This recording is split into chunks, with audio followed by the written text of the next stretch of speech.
Hola, ¿qué tal? Bienvenidos al Cine de Arte y en este episodio muy especial tengo el gusto de platicar con alguien que pues seguramente si me siguen ya saben que tenemos una relación amistosa, eso suena ya como un poquito más íntimo, pero pues Dan Campos lo tenemos aquí, por fin ya se nos hizo reunirnos para un capítulo del Cine de Arte. Él me invita mucho a sus diversos programas, pero para quien no conozcan a Dan Campos, él es creador del canal de Churros y Palomitas, donde actualmente podemos ver que son podcasts, charlas con los palomazos, tenemos recomendaciones con Netflix and Chill, hay colaboraciones con Cine Vértigo, creo que también colaboras con Destripando. Dan, ¿cómo Ese estás? es un programa distinto, pero gracias por el Shameless Plug. Y pues bueno, más que nada, gracias por la invitación, Román. Sí, Un pues placer sí. estar aquí. No, pues para mí, y verte del otro lado, ¿cada cuándo te sucede esto? Que tú estás del otro lado del micro, el otro micro.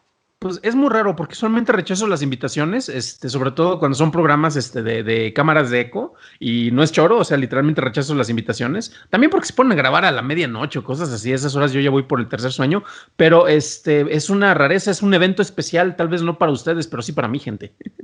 Pero para mí es un honor que haya aceptado la invitación. Hemos hablado y antes de entrar de lleno en el tema del día de hoy, que va a ser un tema polémico, probablemente va a haber mentadas de madre para quienes se echen la hora. Yo sé que muchos no lo hacen, pero de todos modos, para aquellos que sí lo hacen, esos tres fanáticos del cine de arte que se echan las conversaciones de una hora, pues van a disfrutarla porque vamos a decir muchas cosas muy bonitas y algunas muy ofensivas. Entonces, arrancando, no sé si Dan, tú me has escuchado antes, pero yo a todo mundo le pregunto, tipo James Lipton y su bonito programa de Inside the Actor Studio, que en paz descanse James Lipton. Pero yo también tengo una pregunta que siempre les hago a todos y que es como de dónde nace la cinefilia, su amor al séptimo arte, una anécdota personal de tu niñez, etcétera. Pero a ti te quiero preguntar algo más en concreto porque tú tienes algo específicamente que no tienen los demás. Cuéntanos el origen de dónde se te ocurre tener Churros y Palomitas, es decir, un canal dedicado al cine, la televisión, los cómics. ¿Cuándo nace este proyecto y cómo se te ocurre a ti la idea? Uy, mira, todo empezó por allá del 2002. No, bueno, cabe destacar, y bueno, tú eres originario y actualmente vives en Querétaro. Churros y Palomitas surgió precisamente hace mucho tiempo en columna escrita cuando yo estaba trabajando en León, Guanajuato. Publicamos para un diario que se publicaba en Lagos de Moreno, de un camarada, Tribuna de los Altos se llamaba, y pues ahí mandamos un par de críticas y de repente la hermana de un compañero de trabajo de Jorge Rubio Chiu, leyó esas críticas y dijo, pues, ¿por qué no pasan algo para que lo publiquemos en el periódico en el cual yo estoy actualmente laborando, el AM? Ojo, porque no lo publicaron en el AM de León, sino que publicaban las críticas exactamente en el AM de Querétaro. Entonces, tuvimos un buen acumulado de críticas. Probablemente fueron como unas, en Tribuna fueron como unas 12, después creo que fueron como unas otras 15 que se publicaron en Querétaro. Y después, finalmente, nos dijeron, pues, ¿saben qué? Se publica en Querétaro y se publica también aquí en León, Guanajuato. Ahí ya era el nombre de Churros y Palomitas, propiamente como columna de crítica de cine con cotorreo, donde básicamente mi compañero Jorge y yo pues, platicábamos en un toma y daca acerca de una película. Piensa que es un chat de WhatsApp actualmente, en aquel entonces era un chat de Messenger, que literalmente así es como hacíamos la columna de crítica, porque pues estábamos usualmente, aunque trabajábamos en el mismo lado, estas críticas las escribíamos los fines de semana o en la noche en la casa, entonces por eso tenía esa dinámica como de chat. Fue evolucionando, después yo charlando con él dije, ¿sabes qué? Yo seguí publicando en otros diarios y esas mismas críticas las publicaba en un blog en aquel entonces. Los blogs, cuando empezaron a mostrar que era donde los seres humanos se expresaban, Dios santo, qué viejos estamos. Le pregunté, oye, ¿te molesta si yo tomo el nombre de Churros y Palomitas? Ya no estamos trabajando ahorita en ningún periódico, él se enfocó en otras cuestiones, pero a mí me interesa seguir hablando de cine. Siguió con crítica, pero ocurrió un periodo, estoy dando prácticamente la historia de mi vida, ocurrió un periodo en el cual me fui a trabajar al extranjero, a Inglaterra concretamente, y como allá tenía un horario mucho más flexible que lo que teníamos aquí en México, decidí hacer podcasts. Entonces ahí empezamos a ver cómo empieza a mutar, empiezo a grabar literalmente podcasts para hablar de cine y poco a poco fue evolucionando hasta que se llegó al monstruo horrible híbrido que tenemos actualmente, en el cual tienes dosieres que son, ahora sí que yo creo que es como la joya de la corona, donde tenemos listados de la gente más relacionada con el cine, con la creación, con la difusión. Desde luego lo que tú ya mencionaste, distintos programas que son desde la crítica, entrevistas especializadas, etcétera, etcétera. Todo eso lo pueden encontrar en www.patreon.com/churros y palomitas. Y desde luego tenemos una cosa que a mí sí me interesa. Yo creo que la información quiere ser libre y por lo mismo prácticamente todo el contenido también lo encuentran en la página pública, en churrosypalomitas.com, para que no digan de que, ay, es que si no pago no veo nada. No, sí hay extras, pero ahí encuentran prácticamente todo el material también. Y bueno, hablando de churros y palomitas, pues tú debes tener una relación pues bastante didáctica con todos tus lectores, seguidores, etcétera. Y aquí es justamente tocar el tema de la charla principal de este episodio, que es el fandom o la fanaticada, o estos grupos muy vocales que recientemente tenemos el gusto, no tan gusto a veces, de leerlos en redes sociales, ya sea a manera de berrinches, caprichos, elogios exagerados, cultos, etcétera. Entonces quiero yo hablar de primero que nada, definir qué es el dichoso fandom. O sea, tú, Dan, ¿cómo ves, cómo percibes la fanaticada? Pues mira, tenemos varios tipos de fanaticadas y recordamos que, por ejemplo, si usted, amiguito, está viendo o escuchando este programa en este momento, seguramente es parte de una fanaticada en particular porque le gusta o tiene una afición por el cine. Pero ¿qué diferencia hay entre alguien que le gusta y la fanaticada o el fandom, no? Ojo, porque fandom también se llama un evento organizado por Warner Brothers y DC Comics, solo que ahí es fandom, o sea, el domo de los fans, no la fanaticada como se traduciría. Entonces, para que si creen que vamos a hablar de eso, lo podemos hacer también, pero ese es otro tema en particular, ¿no? Porque tiene que ver con eso. Entonces, la fanaticada o la perrada, bueno, la perrada enfocada, en este caso en el cine, somos un nicho de la población en general, pero tú lo sabes, Román, no todo el que le gusta el cine le gusta el mismo tipo de cine. Están a los que amamos los tornados de tiburones, están los que solo ven los Masters del Criterion. Ahí tenemos el Lord Criterion. Saludos al buen Cristian Guisa, que lo menciono para que si no escuche este programa también. Ahí se lo voy a decir cuando se publique. Que solo ven películas exquisitas. Están los que odian las películas de monitos. Saludos también a Ernesto Díaz Martínez, por ejemplo, que es de ese sector. Pero son el fandom, aunque a los que se catalogan como los más exquisitos no les gusta categorizarse en esa categoría, en ese sector, pues tenemos distintos fandoms, ¿no? Entonces tienes a los que van siempre a ver las películas de arte, ¿no? Las que distribuye Cine Caníbal, es un fandom muy exclusivo. Es el fan de la película preseleccionada por alguien más que seguramente ganó festivales y me hace sentirme superior intelectualmente a todos los demás. Tienes también los que les encantan las películas de monitos, ¿no? Las películas de superhéroes, y es una fanaticada, y qué bonito que les gusta eso. Hay otro que yo creo que es muy característico, y tú dime, Román, si es fandom o no es, tal vez lo estoy confundiendo, los Warsis, todos los fans de Star Wars.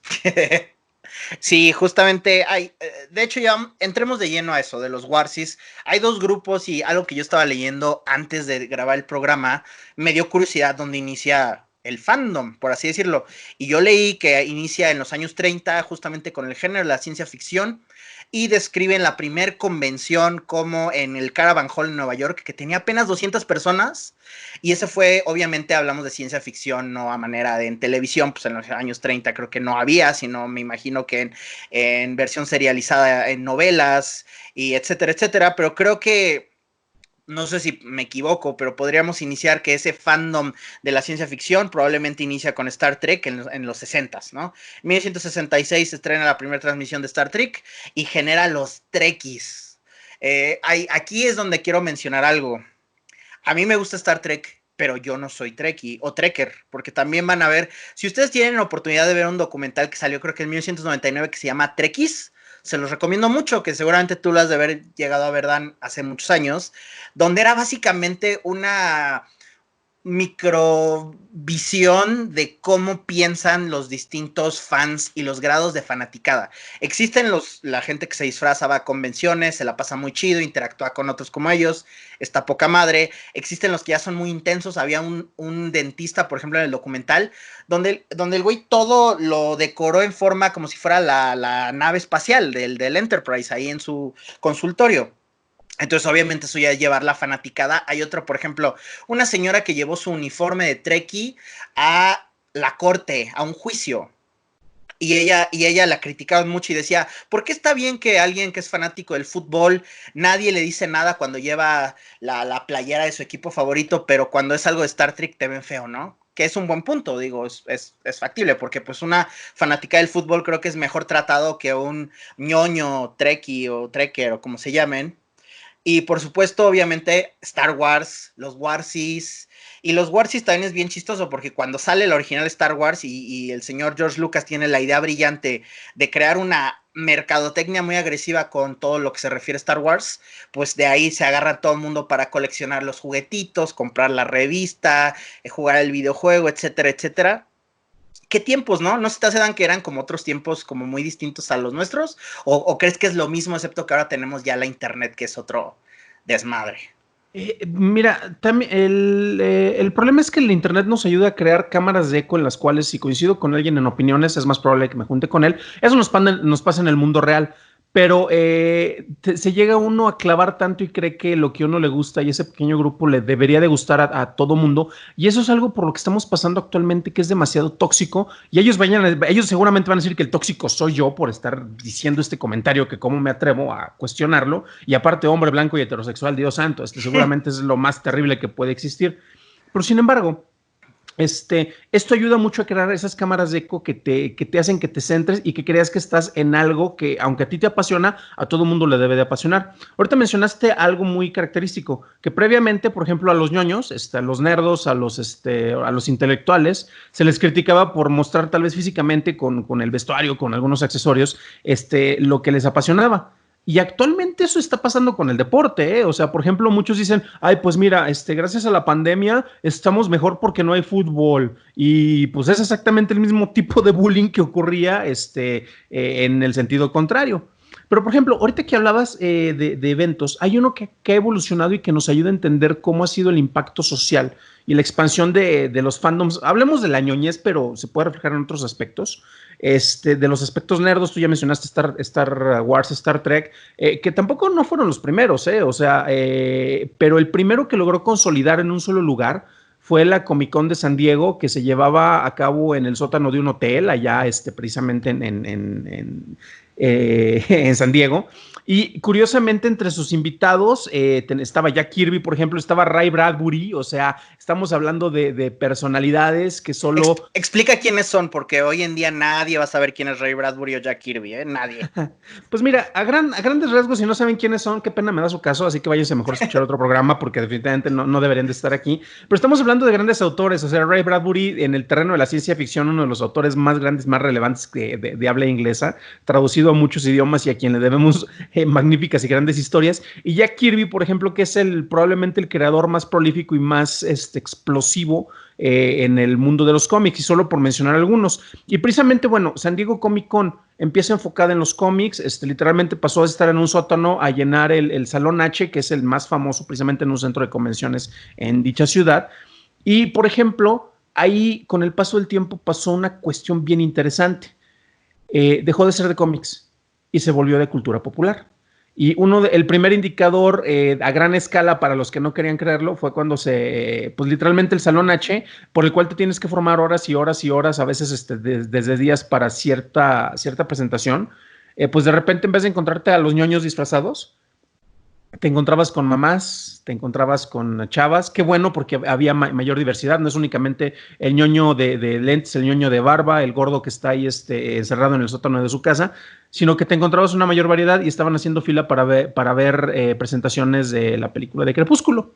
Entonces, un fandom precisamente enfocado en las novelas adolescentes, en las novelas románticas, tenía esta presencia y dijo, película de superhéroes, no, por allá sí los ponemos en otro horario, pero tenían este espacio y este lugar, lo cual es muy agradable, pero también ahí se vio de que ya el centro de convenciones en San Diego y la presentación, pues ya era más para ver el avance de la nueva película de Marvel, de los Avengers, que propiamente para hablar de cómics. De cómics ya solo tenían los derechos registrados, entonces ha ido cambiando y ha ido evolucionando mucho, pero también es eso, o sea, si tú eres fan, y lo hemos visto no únicamente con las películas de Crepúsculo, está el mega fandom, por ejemplo, de la parodia de Crepúsculo, que es una mala serie de películas soft porn, de las 50 sombras, pero tienen fandoms muy caracterizados, independientemente de la calidad del material, porque eso no tiene nada que ver. O sea, a ti te consta, Román, a mí me encantan los churros y hay veces que mientras más mal hace una película, pues,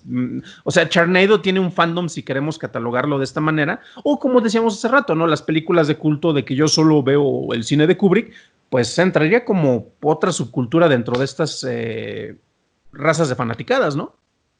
Claro, y también pues pensar que a pesar de que todo el entretenimiento se categoriza, también sus públicos se categorizan junto con el entretenimiento, los contenidos. Como bien dices, o sea, Twilight asumimos que está hecho para muchachitas bobas, 50 Shades para señoras que quieren proyectar sus fantasías sexuales, de cualquier forma, están en todo su derecho, está chingón. Pero también entra todo el discurso tóxico en decir, es que como es mi, sienten un sentido de pertenencia, hablo yo del fanático más extremo, ¿no? El que se pone a las redes sociales a decir, ¿por qué andan metiendo mujeres asiáticas en mi franquicia? Eso no es para mí, ellas deberían tener otra cosa, no se metan con lo mío, que también hay que reconocer que la gente que tiene esta dependencia a sus contenidos, y hablando de contenidos que han durado décadas, como Star Wars, dices, güey, siempre ha sido entretenimiento liberal, siempre ha sido político, siempre ha sido tendencia de la época en que fue hecha. Entonces también decir, es que en el Star Wars original no había asiáticos y ahora ya hay asiáticos nada más por ser políticamente correcto, pues también es como desprenderte de muchos de los ideales que a lo mejor en esos tiempos, pues no, obviamente no se buscaba tirarle a un público asiático y por eso no, pero no quiere decir que George Lucas haya sido un racista que nunca quiso meter a alguien asiático. Entonces, ese grado de toxicidad e ignorancia me lleva al siguiente punto, que es justamente con la llegada del internet. Yo recuerdo, y ahora sí que nos vamos a poner viejos y me vale, ¿no? Yo crecí en los 90s. En los 90s a mí me encantaban los Expedientes Secretos X. Era mi serie favorita. Yo la amaba. Yo recuerdo que antes de las redes sociales, cuando estaba el internet, cuando tenías el America Online y la conexión y demás, existían foros, y muchos de los foros para discutir estos contenidos eran a manera de correspondencia, es decir, tú te suscribías a tal canal, te enviaban cada mes, a lo mejor te enviaban las fotos con Mulder y Scully, había un foro de discusión acerca de si sí o si no, era real todo, etcétera, etcétera. Pero eso muta o cambia, evoluciona como lo queremos ver, al paso al nuevo milenio a sitios como un sitio que seguramente conoces por la infamia que resultó, que se llama 4chan, que era un sitio enfocado en anime y manga, y donde empezamos a ver que en vez de ser un fandom respetuoso, donde compartían experiencias, etcétera, etcétera, empieza a haber actividades disruptivas, había comentarios sexistas, racistas, homofóbicos. Creo que 4chan hasta se metió en cuestiones de pornografía infantil, y por eso lo cerraron. Pero, ¿tú qué piensas del paso de cómo esos foros muy inocentes dieron paso a lo que son ahorita los foros o las redes sociales? Básicamente con la expansión, mientras más gente tiene acceso, vas a tener mayor variedad, y en la mayor variedad de personas que acceden, obviamente nos encontramos de todo. No es lo mismo, ahorita hablábamos, por ejemplo, de los que nos gusta el cine, y dentro de los que gusta el cine, pues hay a quienes les gusta cierto tipo de cine, entonces ahí vamos teniendo distintos subgrupos. Pero afortunadamente o desafortunadamente, conforme se va expandiendo y se va aumentando la capacidad para acceder, en este caso, a grupos de comunicación, 4chan nuevamente es el foro al que le debemos literalmente los memes, siguen activo, no se preocupen, no se vayan a cortar las venas, pero es que literalmente ahí te encontrabas de todo, o sea, te encontraste desde los orígenes de distintos memes, por ahí incluso hasta están los padres del Dogecoin, que es una de las criptomonedas que primero surgió y no ha despuntado tanto, pero surgió literalmente a partir de un meme también, hasta lo que tú ya mencionaste en casos más graves. Entonces, dentro de estos sectores, imagínate, retomando un poquito lo del cine. A mí me gusta el cine, luego me gusta el cine de horror y me gustan las películas de Amenábar, y por eso me gustó la película de Tesis, pero Tesis trata acerca del cine snob, que en aquellos tiempos, igual si tú querías ver Holocausto Caníbal, pues resulta que tú tenías que prostituirte o darle un chorro de varo a alguien en un lugar que te pudiera conseguir una copia que legalmente no podía llegar a México, entonces no la podías encontrar en internet tan fácilmente como ahorita, que es más fácil discutir. Pero resulta que ahora que yo tengo esas aficiones y ya estoy mayorcito, o tal vez soy un adolescente y esté descubriendo esto, pues quiero saber más del cine snob. Y corte a, pues tal vez me eché algunas películas de Eli Roth y dije, pues por aquí está chido la onda. Y en esta diversidad de información empiezo a contactar gente que les guste el cine snuff, pero el real, o al menos el que ellos creen que es real, porque tienen una afición por las motosierras y creen que lo mejor es trabajar de carniceros precisamente para poder sesgar un poco sus ánimos asesinos, pero que tienen eso con una naturaleza intrínseca en ellos. Me estoy yendo tal vez un caso muy extremo, ¿no? Pero esto se refleja en todos, entonces nuevamente tienes las aficiones que se llevan mucho a los extremos. Tú mencionaste una cosa bien interesante con Star Wars, y aquí hay dos cosas que me gustaría tocar.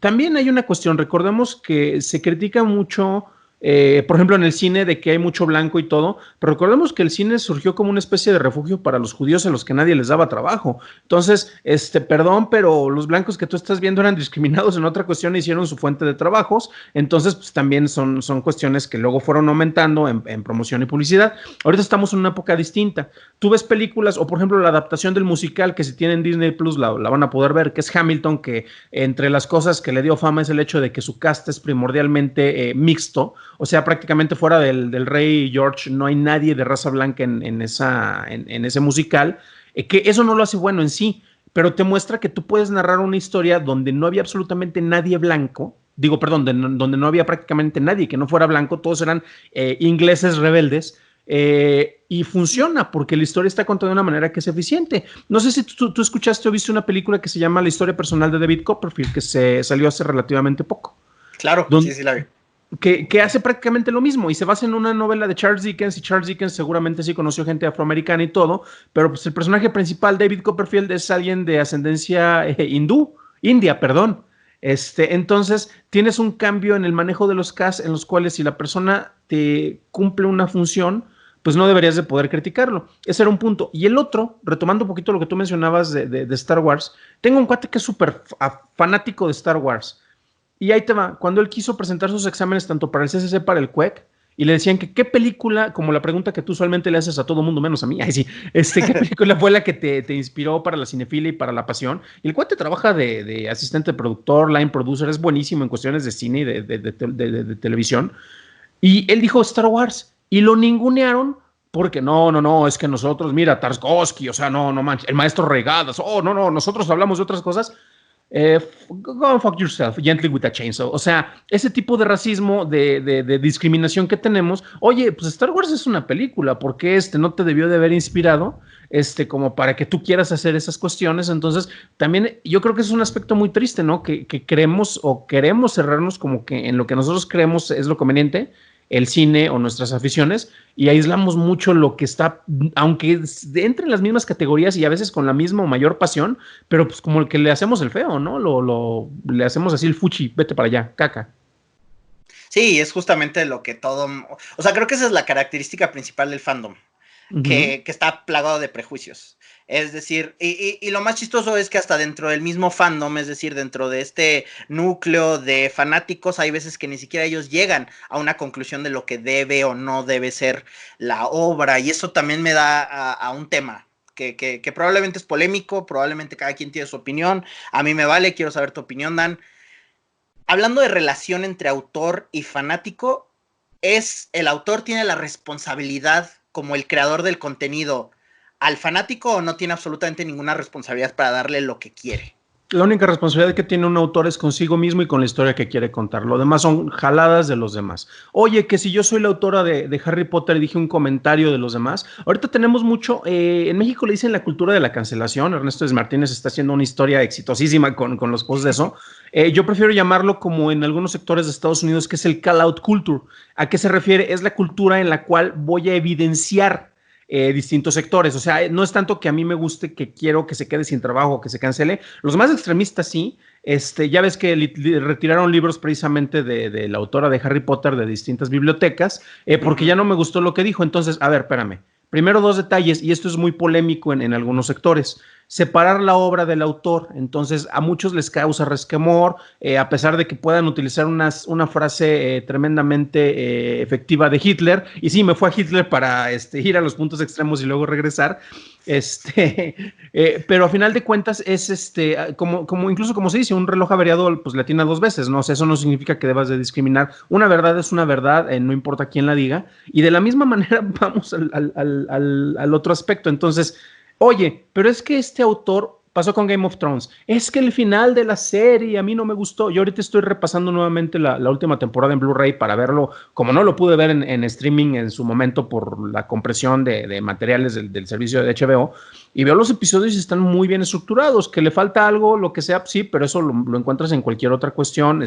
Lo encuentras en Gangs of London, que creo que el quinto episodio es la obra cinematográfica más importante de este año y es un episodio de televisión, válgame la expresión, hay quienes lo pueden catalogar de esa manera, pero que sin embargo si eso es lo que el autor quería contar, eso es consistente con la obra con la que él se comprometió, y aparte él es el que lo está haciendo, adelante. Pero aquí hay una cosa que se cruza muy bien con el tema de la fanaticado, del fandom. Tenemos también lo que hace el fan para satisfacer sus necesidades, o necedades más bien, con respecto a los personajes, los géneros que le gusta. Y tenemos personas en las cuales, es que yo creo que no hay una representación de, inserte la preferencia, la raza o lo que sea, en X universo. Por ejemplo, el universo Marvel. Yo creo que el Capitán América y Bucky deberían de ser amantes, porque yo no creo que dos hombres heterosexuales puedan tener una amistad sólida, aunque eso se haya visto desde hace mucho tiempo. Entonces voy a hacer mis fanfics, mis ficciones de fanático,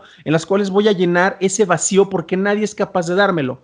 Oye, si yo soy Joe Simon, si yo soy el mismo Jack Kirby que mencionaba hace ratos, que son los co-creadores del Capitán América, pues ellos jamás contaron esas historias porque no les interesaba. Si tú como fan quieres hacerlo, adelante, pero hay una cuestión: ¿por qué no cuentas tus propias historias?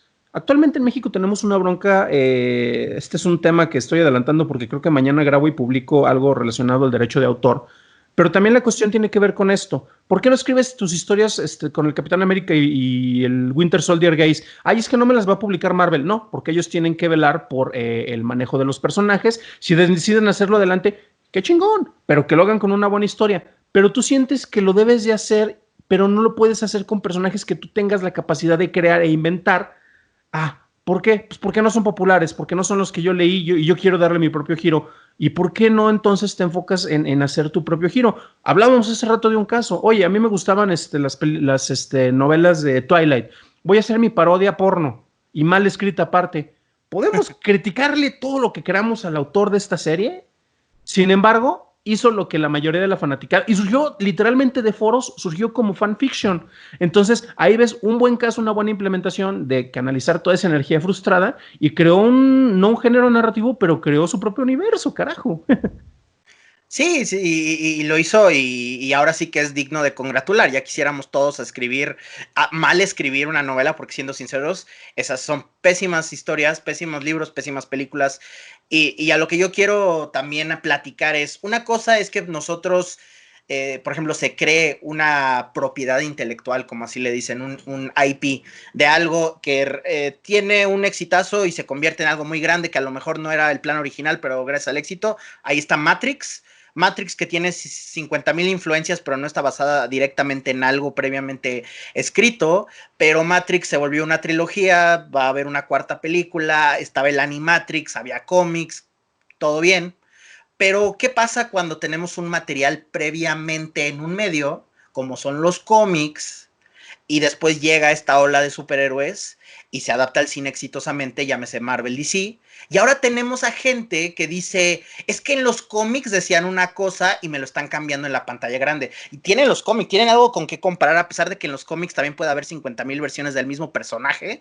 Pero, ¿qué pasa cuando yo escribo una crítica de algo diciendo, por ejemplo, Suicide Squad es una basura, y me sale un fan diciéndome, es que, güey, tú no sabes nada porque no leíste el cómic donde Suicide Squad es bien chingón y lo que hicieron los creadores poniendo estas referencias bien chingonas al cómic, pero tú no has leído el cómic, así que no puedes criticar? ¿Qué pasa en esos casos?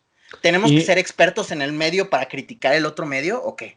No, todo es independiente. Así, de la misma manera en la cual un autor solo es responsable por la historia que quiere contar, una persona, es que es exactamente lo mismo. Una persona solo es responsable por el medio que está consumiendo. Entonces, ahí te va. Y también, por eso lo de la fanaticada es muy particular, Porque, por ejemplo, están los fans de las novelas, que ya hablamos de Game of Thrones. Ahorita los fans del cómics, que esos son peores en muchas categorías, ¿no? Pero no son los únicos, o sea, de eso nos vamos a encontrar. Ahorita van a hacer adaptaciones para televisión de historias de Isaac Asimov, y no manches, yo tengo miedo a eso porque no he visto una adaptación decente de algo de su obra. Ojalá y me sorprendan, no tendrán por qué hacerlo, pero seguramente yo le voy a encontrar peros, ¿no? No sé si tú estás familiarizado, por ejemplo, seguramente sí, y ustedes amigos que están viendo o escuchando esto en casita, en su celular, con Watchmen. Watchmen ha tenido por lo menos 3 interpretaciones que han sido bastante exitosas. Una fue la novela gráfica original, que no es novela gráfica, es una maxiserie que después se hizo la colección en libro. O sea, una novela gráfica es algo que se destinó y se planeó desde el principio que se publicara como libro. En este caso no aplica porque fueron 12 números y después pues, tuvo el éxito al venderlo como una historia conclusa, ¿no? Después tenemos la película que, queramos o no, a nivel visual, sé que hay gente que odia a Snyder, sé que hay gente que ama a Snyder. La cuestión es que, aunque en taquilla no le fue bien, en la crítica le fue mejor y a nivel industria le fue todavía mejor porque se mostró que algo que parecía ser inadaptable, grandes autores como Terry Gilliam trataron de hacerlo y dijeron, esta madre es imposible de adaptar, pero se logró hacer una película que, queramos o no, ganó el respeto por la labor de adaptación. Tenemos una serie de televisión de la mano de Dave Lindelof, que no es Watchmen y es Watchmen, donde él logró hacer como una especie de fanfic bien aplicado, en la cual solo toca algunos de los personajes originales, cuenta su propia historia, que tiene una esencia muy básica del Watchmen original, pero adaptado a modernas sensibilidades y que este año se volvió súper relevante, no únicamente cuando salió, porque refleja muchos de los problemas que tenemos ahorita. Es una misma obra presentada en 3 formatos distintos, que cuando se publicó, grandes escritores como Chris Claremont es básicamente el que hizo populares a los Hombres X, a los X-Men en los cómics. Él dijo, no me gusta Watchmen, esta cosa está haciendo una deconstrucción de una manera que a mí no me agrada. Yo como escritor de cómics respeto a Alan Moore y ¿sabes qué? No me gusta, pero reconozco que lo que está haciendo es muy interesante y voy a acoplarlo para mis historias. Entonces ahí tienes una crítica constructiva sobre una obra que se estuvo adaptando en su momento, únicamente estuvo en cómics, tuvo más secuelas en cómics, no las busquen porque prácticamente todas son muy malas, pero sin embargo tenemos también este manejo en distintos medios. Y va a haber quien te diga, es que Watchmen, la película, es muy pobre porque solo adaptó las viñetas a la pantalla. No, tiene un diseño sonoro. La secuencia de créditos iniciales es lo mejor que ha pasado en mucho tiempo. O sea, tiene una labor que si ustedes ven una película animada de DC Comics como la de The Dark Knight Returns, muchos dicen que es la mejor adaptación animada y dices, sí, no tiene composición, el diseño sonoro es muy pobre, también trasladaron todo, pero como los dibujos son igualitos, tú estás emocionado porque estás viendo lo que tú ya leíste en la pantalla. Y acá si te cae mal el director vas a decir que es una porquería y si te cae bien el director vas a decir que es una joya. Dave Lindelof nuevamente lo hizo de una manera mucho más interesante, pero el punto base es, si a ti te gustó la serie de cómics, ahí existen, la película jamás te los va a quitar y funcionan mejor como cómic. Oye, que yo lo quería ver en televisión, tienes una miniserie, esa miniserie no te va a quitar para nada lo que pasó ni con los cómics ni con la película, entonces no tienes por qué ser un experto en la materia. Si tú únicamente quieres ver televisión, ahí tienes donde acoplarte. Sí te enriquece tener algo más de conocimiento, pero por ejemplo, con la serie de Watchmen nuevamente, no sé si tú supiste, pero parte de la campaña multimedia que manejaba Warner Brothers y HBO con las series, que te publicaban notas como con el background de algunos personajes, como una revisión de un asesinato, ¿no? Sobre uno de los personajes, que no es relevante para la historia, pero es relevante si quieres conocer más. La serie de podcast, que también fue muy exitosa también, bueno, porque todo el mundo tiene un podcast, ya ves que nosotros tenemos varios también. Pero entonces si tú no veías todo ese material complementario, la serie seguía funcionando. Si tú no leíste el cómic, la serie seguía funcionando. Entonces, muchos creen que tienen esa obligación de que le adapten lo que ellos vieron, pero es porque son anal retentivos en los cuales lo único que quieren es volver a ver lo mismo una y otra y otra y otra vez, porque el fan, particularmente de los cómics, pero aplica en el cine y todo, quiere lo mismo pero diferente. Y si se lo cambias demasiado, no le va a gustar. Y si no se los cambias nada, no le va a gustar. Entonces, ni cómo satisfacerlos, pero lo que les debe de quedar muy claro, lo que nos debe de quedar claro es de que, ¿sabes qué? No me gustó la última trilogía de Star Wars, hablando de otro sector de fanaticadas. Y eso no hace que la trilogía original sea mejor o peor, sigue siendo la misma. Tal vez en comparación ya la vas a ver mejor, pero ojo porque la trilogía original tampoco fue tan buena, pero como tú ya la viste desde chavito, tú la idolatras. Entonces ahí es más traumas personales. Sí, y es el factor nostalgia y creo que esto sirve para llegar a una clarísima conclusión. El fan no sabe qué demonios quiere. Eso es obvio. O sea, aunque ellos por supuesto no lo van a admitir, ellos van a decir, yo recuerdo, el caso de Watchmen es buenísimo porque muchos creen que Snyder es el anticristo y que traicionó. Para empezar, Alan Moore, que es el autor de la novela original junto a Dave Gibbons, creo que hizo las ilustraciones, ¿no? Pero Alan Moore nunca le ha gustado ninguna adaptación de su trabajo. Llámese V for Vendetta, From Hell, el güey pues es un autor respetado y todo, pero pues él con Hollywood ha tenido una muy mala relación. Nunca le va a gustar, creo que no tuvo ni siquiera comentarios con la serie de HBO, porque sí, yo creo que siempre le andan preguntando, oye, ¿qué piensas de la nueva Watchmen? Para él todo es una porquería. Pero ahora, como todo fan yo leí Watchmen en su versión de novela gráfica, en este compendio, que es como uno lo encuentra hoy en día, ¿no? Y yo leí que todo el mundo como que se emocionaba por la idea de Watchmen en el cine. Y ya cuando sale el tráiler de Watchmen es espectacular, para los que no se acuerdan, yo veía el tráiler y babeaba, porque visualmente era apabullante. Y realmente Watchmen es una adaptación muy fiel, excepto por lo del pulpo, ¿no? Este pulpo gigante, básicamente el final de la película lo modifican, pero Spoiler.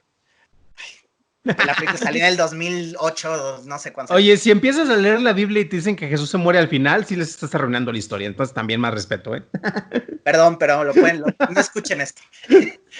Pero a lo que voy es, por ejemplo, la campaña de marketing, ya sabemos, a muchos no les gustó, eso a mí me vale, pero lo que hace Warner también a la hora de hacer la mercadotecnia de Watchmen es manejar, por ejemplo, los cortitos que son estas secuencias dentro del cómic, que es este chavo que estaba leyendo en un puesto de periódicos el de la historia de un pirata.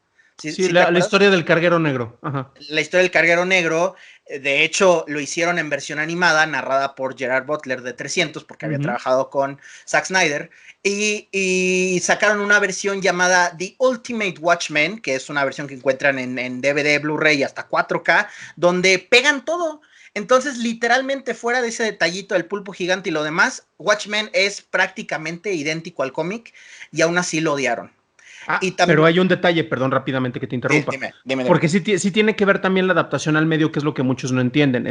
En el mismo cómic, haz de cuenta que tú tenías tres cosas. Una es la historia principal, otra la subhistoria que tú ya mencionaste ahorita, que se traslada de manera animada y que si tú lo hubieras hecho tal cual es, ponle 1 minuto de animación cada 20 minutos de película, como para que siguiera la lógica del cómic. Y aparte al final venían anotaciones con historias de la vieja guardia de los Watchmen originales, ¿no? De los Minutemen, que en la edición que tú mencionas se adapta como un documental, que es buenísimo. El de Red Hood, ¿no? Exactamente. Es buenísimo, sí. Entonces, perdón, ahí nada más quería hacer la acotación porque todo esto no es trasladarlo, es adaptarlo a otro medio. Pero ¿sabes lo curioso? Que si yo me chuté la versión que ya duraba 3 horas y cachito, y le da en la madre 5 horas. Dura 5 horas y lo ves todo. Te digo porque yo la tengo, ¿eh? O sea, el pacing de la película sufre. O sea, para uno que es fan dices qué chingón que esto esté, pero dentro de la película es como si alguien te dijera, ponle pausa a la historia que te estamos contando y ahora te vamos a meter una historia que aparentemente no tiene nada que ver con los personajes que actualmente están en la acción de la escena.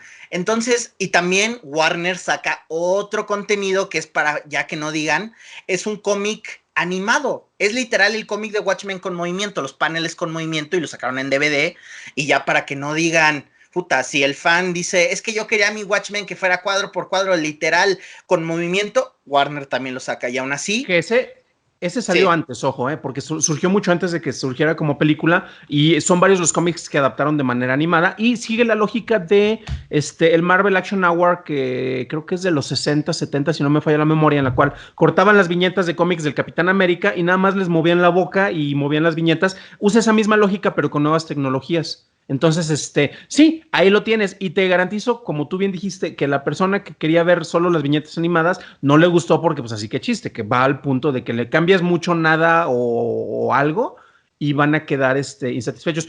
Otra pequeña anotación rapidísima. Siempre se habla Dave Gibbons, tú ya lo mencionaste, de Alan Moore, obviamente, porque pues, sí, el mejor autor de cómics de todos los tiempos, como lo queramos ver.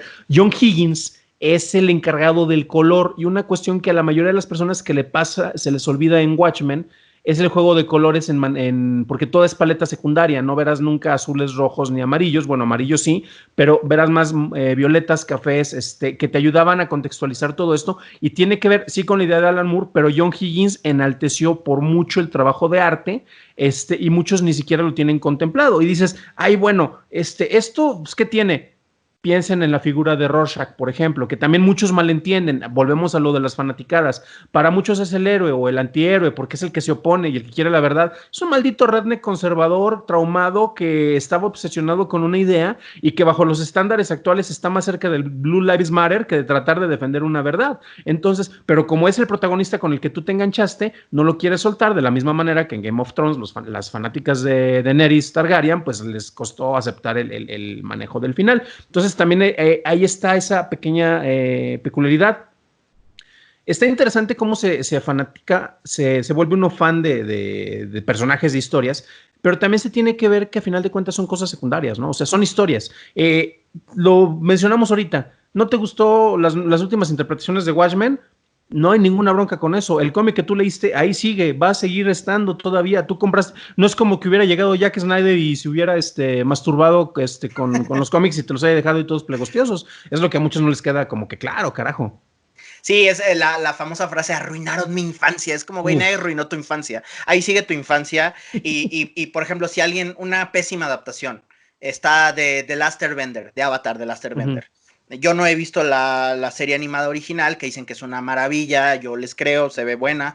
La película de M. Night Shyamalan es una pésima adaptación como película, es una basura. Pero decía, no, es que ya no puedo ver la serie original igual. O sea, güey, ¿cómo no puedes ver la serie original igual? Esa existe totalmente aparte de lo que se haga después de que se haya salido. Entonces, si tú no eres capaz ni siquiera de distinguir, digo, ya habla de una persona que también cuestiona un poco sus gustos, ¿no? Porque ¿cómo puede ser tan delicado y frágil para que algo pueda arruinar lo que antes te gustaba mucho, ¿no? Pero es absurdo. Aquí hay me voy a poner ahora de abogado del diablo porque ya sabes que no me gusta. Si hay una manera en la cual te pueden arruinar, que curiosamente no tiene que ver tanto con los manejos, pero sí con las versiones. Uy, claro. Sí, no, sobre todo. Por ejemplo, John Carter of Mars, que la película yo creo que fue bastante buena, pero era un personaje cuyos tropos, cuya historia ya se había adaptado mezclada con otras en Star Wars. Entonces, si tú ya habías visto Star Wars, pues te presento a John Carter de Mars y es la cosa más gris del planeta que puede existir. Entonces, cuestiones derivativas que alcanzan mayor popularidad. Si tú eres el gringo que siempre cree en la justicia, los pistoleros y todo, y Los Siete Magníficos es la obra cumbre de la cinematografía, pues ves Los Siete Samuráis y dices, pinches asiáticos, maldita película toda aburrida, o el mismo Star Wars. Entonces, hay obras que fueron inspiradas en obras mayores o en obras más relevantes en su momento. El mismo Star Wars, ahorita lo mencionamos, es un masacote de un montón de influencias que logra crear algo nuevo que a final de cuentas no propone nada, pero sí reensambla de una manera en la cual te inspira. Yo creo que eso es más que proponer, te ayuda a inspirar y a crear los sueños para las siguientes generaciones. Pero la cuestión también es esa. Cuando empiezas a leer las obras originales es donde dices, ah, caray. Y lo menciono porque, por ejemplo, ahorita en Destripando estuvimos haciendo una serie de reseñas retro en la cual veíamos, haz de cuenta, por ejemplo, Batman apareció en el número 27 de Detective Comics. Vamos a leer el 26. Oye, pues es que tenemos estas historias acá, como que no funciona, es a partir de Batman que jala y de hecho los titulares pues cambiaron hasta que se queda Batman. O de repente veíamos la primera historia de Flash en Flash Comics, es pésima, es terriblemente la historia, pero hay que entender también el contexto y la inspiración. O sea, el Flash que la mayoría de las personas conoce y que está en series de televisión, a estas personas que se encariñaron con él por esta presencia en medios, a personas que hacen una carrera hablando de personajes salidos del cómic, pero que no han leído ni un cómic, y ahí tenemos al Yuyito Navy, por ejemplo, que hasta hizo la voz de Flash en la serie, en la película animada de los Teen Titans. Es alguien que en su vida ha agarrado un cómic, pero está apasionado del personaje, está apasionado de la versión que él conoció. Y si les presentas los originales, o hay algunos que honestamente están muy malos, como el caso que acabo de mencionar de Flash, pero nuevamente era entretenimiento que tú querías sacar en 1940, si no me falla la memoria, para un público infantil, que es literalmente para que se entretenga el mocoso en la peluquería. Entonces también no le puedes exigir mucho, pero regresando al tema, hay cosas en las cuales cuando tú ya estás viendo una historia más avanzada, inspirada, ves la que lo inspiró. Y ahí yo te pregunto a ti, Román, ¿te ha pasado eso cuando de repente conoces la obra original que haya inspirado algo que te haya encantado y de repente dices, pues no entiendo, me gusta más la variante, o de a tiro sí es exageración? Sí ha pasado, ahorita no se me ocurre un ejemplo claro, pero sí, es que aquí regresamos a lo mismo también.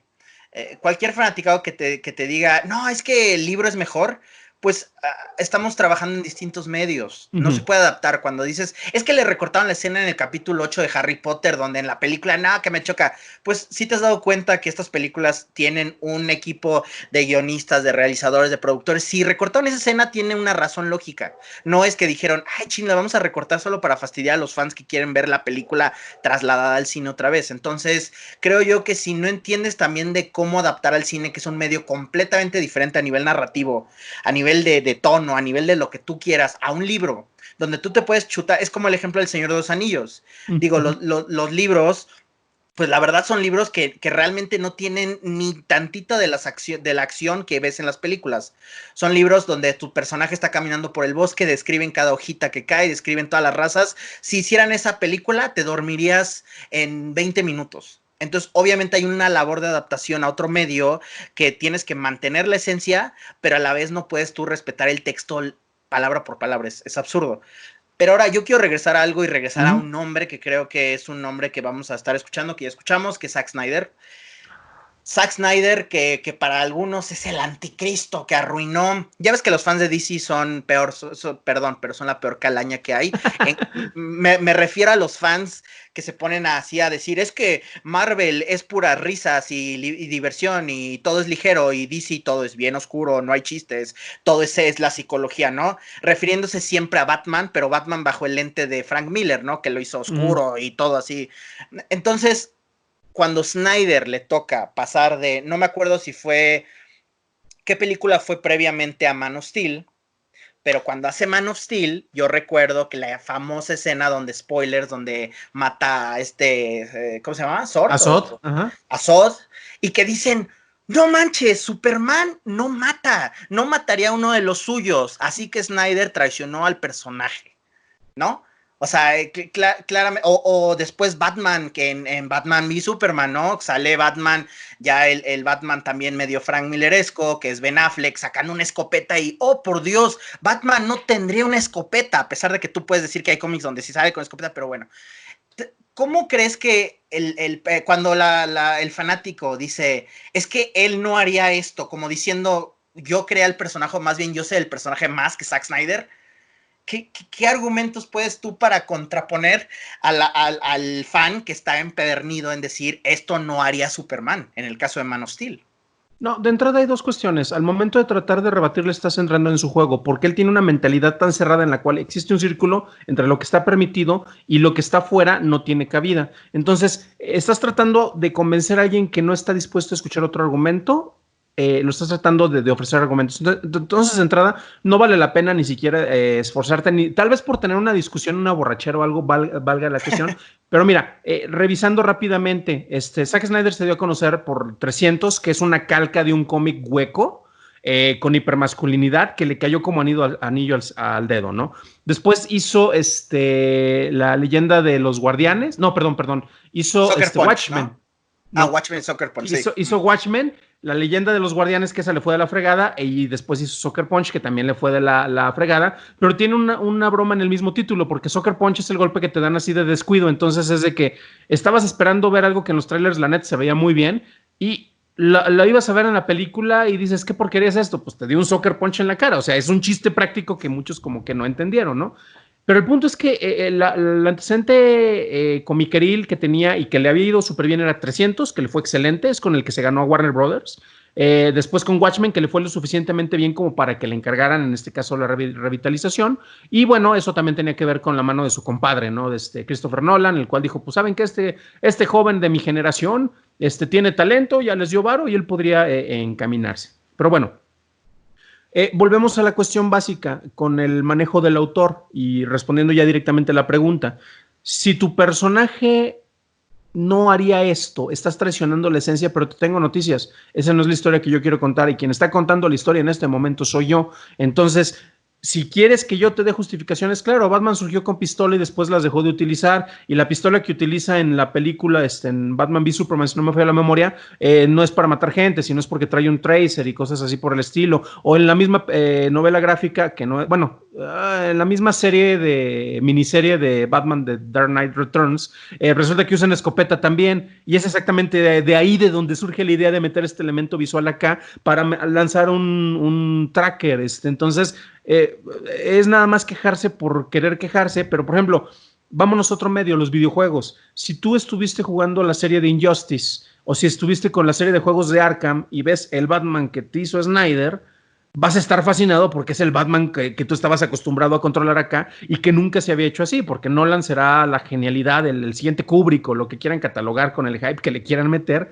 pero no puede dirigir una secuencia de acción en defensa propia. No es cierto, se ha dirigido buenas secuencias de acción, pero honestamente el juego de cámaras no es el tradicional que muchos estarían acostumbrados, cosa que acá con el preciosismo visual y el manejo de coreografías y la cámara lenta, sí logró hacer. Pero volvemos al punto. El mismo Frank Miller, cuando renovó a Batman, tanto con Año 1 como con El Regreso del Caballero Oscuro, pues no era el Batman. En su momento muchos se quejaron porque no era el Batman que estaban acostumbrados para leer. Y pasó exactamente lo mismo, pero volvemos a la cuestión, la obra se defiende por sí mismo. Si el autor quiere contar una historia y ese es su Batman, y aparte lo está haciendo dentro de la cajita de juguetes oficiales, en este caso un editorial, un estudio, lo que tú quieras, tiene más mérito que el maldito ñoño que dice, es que yo sí voy a escribir mi historia de Batman donde se respeta el personaje que yo crecí. Ojo, porque tenemos a Jeff Jones, que es otro caso muy característico, pero con él ya tenemos otras historias que sería como para programa de chismes, que él sí se basa mucho, pero no en los personajes originales. Él se basa, para él el mejor Linterna es Hal Jordan, para él el mejor Flash es Barry Allen, y son los personajes porque son los que él leyó cuando era niño. O sea, no son los originales, son con los que se encariñó y los que quiere seguir viendo. Entonces volvemos a otro maldito anal retentivo que lo único que quiere es volver a ver las mismas historias o volver a ver los mismos manejos, simple y sencillamente porque es lo que conoce. Y justamente toca también en el clavo ya para cerrar este punto de Snyder, porque hay otro punto muy actual que es el famosísimo Snyder Cut de Justice League. Cuando hablamos de un autor que historia quiere contar, no debemos pensar que si Batman tiene sus cuernitos chiquitos o grandotes, que si es el Batman, que es el gran detective, o es el Batman donde es un güey, el justiciero sin escrúpulos que mata a medio mundo. Tenemos que ver qué historia está contando, es decir, el mundo en que ese Batman, esa interpretación lo está contando. Lo que pasa con Justice League, cuando obviamente hay un drama detrás de cámaras, Snyder, creo que la razón oficial fue de que tiene una tragedia familiar, tiene que dar un paso atrás.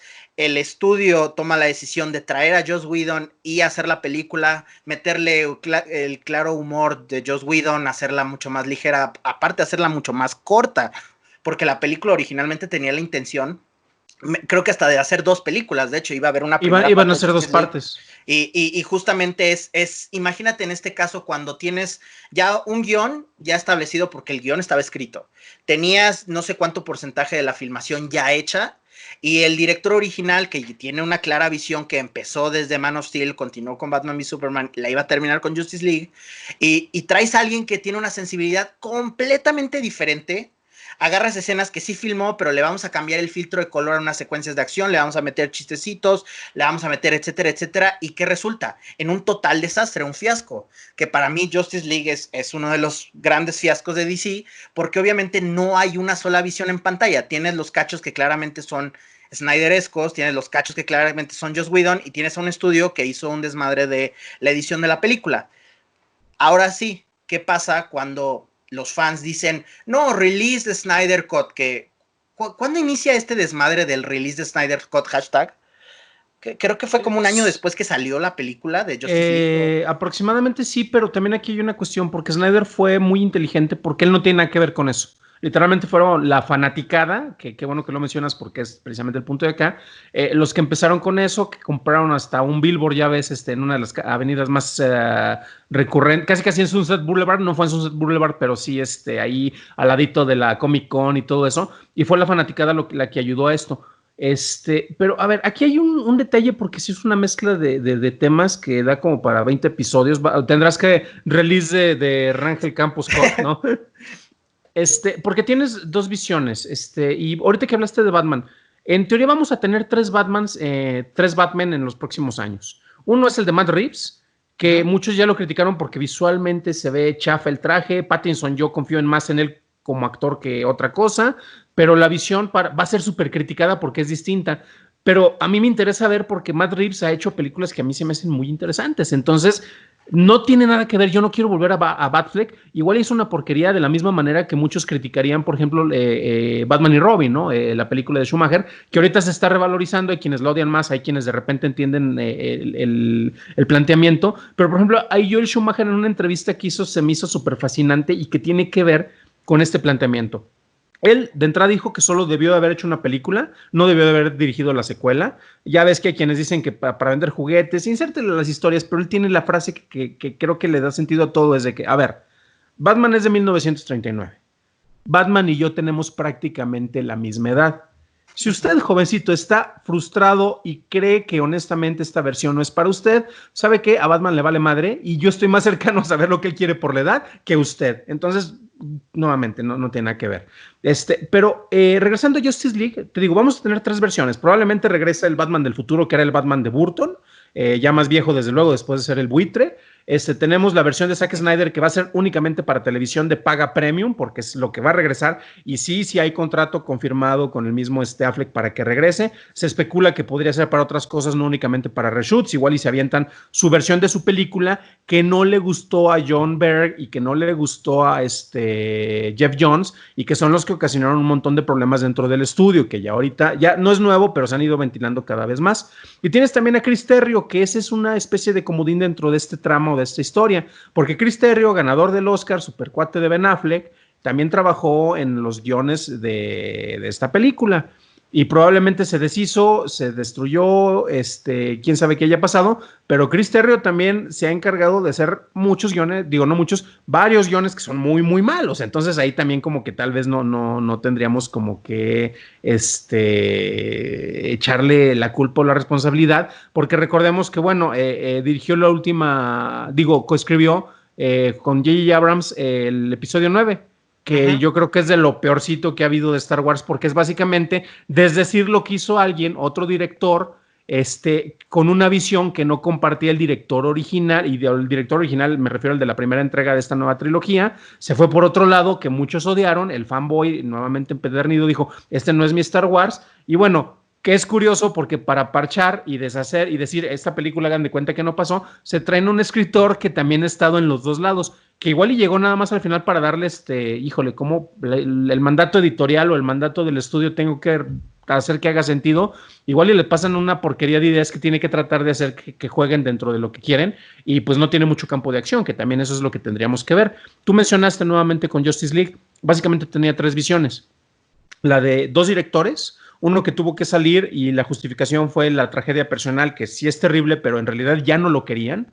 Otro director que llega y que lo estaban metiendo incluso desde antes a fuerza para que hagamos lo que hacen en Marvel, que por méritos propios es muy bueno, independientemente de su vida personal y los posibles problemas, ha demostrado que tiene el talento y es uno de los script doctors y revisores de guiones más importantes que hay en Hollywood. Entonces tampoco crean que no es mal escritor Joss Whedon, o sea, el cuate le llaman porque sabe muy bien su negocio, y tienes la visión de estudio, entonces ahí no puedes meter todo de una manera que sea consistente. Y ahí, por ejemplo, yo tal vez al fan sí le entendería, pues es que ese no es mi Batman, pues es que ese no es el Batman de nadie, chavo. Esta película literalmente estaba tirando para todos lados, ¿no? Sí, justamente, y digo, también del Snyder Cut fue esta reacción mixta, ¿no? Entre los... Yo recuerdo que, porque algo que no hemos tocado y creo que ya llevamos una hora de plática, pero podríamos echarnos otra hora fácil, pero sí quiero tocar, son los medios de entretenimiento. Yo, por ejemplo, de repente ya no lo hago porque ya me cayeron gordo con su agenda liberal y los SJWs, pero yo leía mucho Collider. Ajá. Y básicamente Collider, y en los foros, en los comentarios se puede ver clarísimo, pues Collider tiene como una preferencia sobre las películas de Marvel son lo más grandioso, DC está lleno de fallas, es una porquería, etcétera, etcétera. Y hubo un artículo que me pareció bastante absurdo y para mí hasta una pérdida de tiempo yo haberlo leído, pero ellos asumían que el solo hecho de que el Snyder Cut va a existir en HBO Max y que va a ser este evento televisivo donde suponemos arreglan todos los errores que se vio en la película, pero ellos están diciendo que eso es algo malísimo, que eso es algo como si ya cualquier persona se va a quejar en internet y los creadores de contenidos van a tener que ceder a sus caprichos y demás, y que esto va a sentar un precedente terrible para la industria, bla, bla, bla. Para mí es un berrinche muy similar al otro lado al fan, ¿no? Este es otro tipo de fan que no le parece. Ellos están diciendo, pues ya la película que salió, tan chafa que salió, pero solo debería existir esa película, no le arreglen, no le muevan. Digo, George Lucas era el que le arreglaba y le movía sus propias películas cuántas veces, ¿no? Entonces, a mí no se me hace malo como tal, y si la película, yo lo que sí me queda claro es que el Snyder Cut va a ser mejor que lo que vimos en cines, porque va a ser una sola visión, y aparte le van a dar el dinero. Ojo, no es que el Snyder Cut como tal no existe, no está en una bóveda ahí aventada a los rollos ¿Cómo de que no? filmó. Snyder compartió una foto donde se ven un montón de carretes de cine y es seguramente una película de 40 horas. Y aparte en celuloide cuando se hizo en digital. O sea, ni madres, yo vi ese post y digo, qué chingón, oye, de hecho de esa imagen nació el release de Snyder Cut, todo el mundo decía, No, Zack fue Snyder desde la antes. tiene, y desde antes de ese post, bueno. Sí, no, sí fue desde antes, pero eso fue como que yo no digo ni afirmo ni nada, hago un chiste, como los que se hacía. Acuérdate que había entre J.J. Abrams y Zack Snyder la broma en la cual metías un personaje de Star Wars y lo mezclaban y se mandaban como que fotos y era una dinámica muy chida, pero bueno, ya. Sí, pero ojo, entonces, el Snyder Cut HBO Max le va a inyectar mínimo 30 millones para hacer los reshoots, para editar. Obviamente, pues no va a salir barato traer a los actores originales para que graben las escenas. Y de ahí va a salir, creo que tú lo habías mencionado, ¿no? Que es un presupuesto similar a lo que se echarían en una temporada de Game of Thrones, por ejemplo. Y ahí se va a crear el Snyder Cut. No crean que es nada más como, ahí le dimos unos milloncitos a Zack Snyder y solo tiene que abrir la bóveda y la película ya está y nada más la cortamos en forma de serie y ya nos hacemos. No, o sea, es una versión de ese guión que ya tienen, pero que le falta muchísimo. Incluido yo creo que hasta postproducción, efectos especiales, ¿no? Que me imagino que tienen que completar para esta versión. Y bueno, creo que ya nos prolongamos muchísimo con el tema, pero antes de dejarte, Dan, yo quiero hablar un poquito de algo que nada más iniciamos charlando al inicio, pero ya no continuamos, que es hablando de los exquisitos, del fandom exquisito. ¿Quién es el fandom exquisito? El que va a Cannes y te presume su tarjeta de acreditación y que fue el primero en ver la nueva película de Lars von Trier y el que te dice, no, yo prefiero ver una retrospectiva de Chantal Akerman que dura 500 horas en vez de ver esas porquerías de monitos, ¿no? No estoy mencionando a nadie en particular, ya cada quien le queda el saco, pero también lo curioso de ese fandom, que es un fandom, es que ellos no se ven como un fandom. Ellos rechazan a los fandom. Ellos dicen, no, la gente que ve Marvel y eso es gente, pues sí, de una inferioridad intelectual, ¿no? A ellos les gusta que se entretengan. A mí me gusta que el cine me enriquezca como persona y que me reflexione acerca de los problemas sociales importantes en la vida. Y se dan cuenta que, güey, es el mismo pensamiento que el que protege o defiende a Batman, ¿no? O el que anda ahí diciendo Snyder, nomás que tú lo pones en un sentido de cine de festival, que no está mal. A mí también me gusta el cine de festival a veces, pero también el hecho de tener que defenderlo con tanta pasión, pues es exactamente lo mismo que está haciendo, pero del otro lado. Ya para cerrar el tema, Dan, ¿hay alguna manera de reconciliar la idea de que un cinéfilo no sea un maldito snob mamoncísimo que está siempre en redes sociales diciendo, es que vean mi colección de películas, o vean que yo estuve en el Q&A con el actor del momento y me tomé una foto con la actriz, o sea, o todos como fanáticos tenemos un poquito de eso en nuestro ADN de fan? Es que es esa presumida y presuntuosa búsqueda de credibilidad, el tratar de sentirnos superiores. Y mira, hay algo que yo critico mucho y por ejemplo cuando de repente grabo mis programas explicativos, yo usualmente lo hago con un fondo blanco en video. Pero por ejemplo, para ganar credibilidad o para mostrar que tengo esa superioridad, yo no te voy a hablar ni te voy a defender de Zack Snyder, pero no me toques a Woody Allen porque lo voy a defender hasta la muerte. No me hables mal de Kubrick, de que hizo que casi perdiera un ojo a alguien o de que tuvo con presión psicológica a una actriz, cosas por el estilo, porque era por en pro del arte. Y sí, Kubrick era un maestro del cine y su obra va a perdurar y todo, pero volvemos a ese manejo de esnovismos. Entonces, Mencionaba lo del fondo blanco porque eso es parte característica que de repente uno puede reinterpretar, así como las personas hablan acerca de que ese no es mi Batman o ese no es mi personaje o me estás traicionando en este sentido. Uno también puede llegar a tratar de o de presumir o de interpretar que quiere presumir la otra persona sobre su conocimiento, y uno de ellos es acerca de lo más irrelevante que es la cultura popular, tener los debates más aireados y demostrar que tienes un mayor conocimiento e intelecto. ¿Cómo lo puedo demostrar? Tan fácil, mira, yo aquí en fondo lo que está viendo en imagen, tengo 3 pósters. Uno de un festival que casi nadie conoce, pero de repente está muy enfocado en lenguas indígenas y es regional. Otro de una serie de televisión muy alabada tal vez por la crítica, y otro de una película de Tarantino. Entonces, me puedes criticar porque los manditos, los tarantontos o la gente que le gusta esa película, pues no saben de cine, aunque nuevamente, pues, ¿qué tiene de malo? Yo quiero ver sangre y balazos, o sea, es por esa cuestión. O que tal vez yo sí veo esa serie porque es una excelente adaptación de un cuento precisamente de otro gran autor, o pues porque me interesan pues el factor cultural y social, o por ejemplo, como en tu caso, Román, veo que tienes una gran colección de libros, de películas o de elementos. Con eso me estás tratando de enseñar que tú sí lees y por eso tu conocimiento es mayor al mío. No, o sea, literalmente estás grabando tal vez ahí porque es la escenografía que quieres mostrar o porque es el punto donde dices, ¿sabes qué? Pues solo aquí puedo poner la cámara, pero uno nuevamente se puede hacer las chaquetas mentales con esa interpretación, pero lo que es cierto es que muchas veces eso es lo que nosotros queremos presentar para tener credibilidad sobre lo más irrelevante que es la cultura popular, que tiene importancia, porque también la cultura popular es cultura. Ahorita no sé si viste, Dan, que salió la nueva película de Werner Herzog, autor, uno de los grandes cineastas de la historia, y sacó en Movie su más reciente película. Y vi que le hicieron varias, a mí siempre me encanta leer entrevistas de Herzog porque él habla de todos los temas, y él habla de cierta forma de la inutilidad del cine como una obra importante. Es decir, para él tiene una filmografía excelente y todo, pero para él su máximo logro en la vida son sus libros, no las películas que él ha hecho. Es decir, él valora no tanto lo que ha creado, sino lo que él disfruta, lo que él consume. Y eso luego para un creador, o sea, uno cree que el creador tiene su obra así como si fueran sus hijos, ¿no? Así como, es lo máximo. Pero tienes a Herzog, alguien que es muchísimo más realista, más hasta humilde con lo que él hace, y algunas son algunas mejores películas que ha habido. Pero lo que me encanta de él es que siempre tiene como una manera más sensata de ver la vida. Es decir, el cine es entretenimiento, el cine nos mueve, a mí me encanta el cine, yo toda mi vida es cine, pero también, ¿qué pasa cuando no hay cine? En el caso ahorita, las pandemias, no tenemos estrenos en las salas de cine, la mayoría de salas de cine, bueno, ya en unos días Cinépolis va a abrir las puertas, quién sabe qué demonios va a estrenar, pero va a abrir sus puertas. Pero realmente yo, en lo personal, no he extrañado los estrenos, porque yo tengo una biblioteca enorme de películas que puedo ver, etcétera. Y también Snob, otra vez, y tienes toda la razón. O tú qué me dices, que luego me has dicho, es que la verdad, pues yo he estado muy ocupado con la chamba, con muchas cosas, y la verdad es que este mes no pude ver más que una película.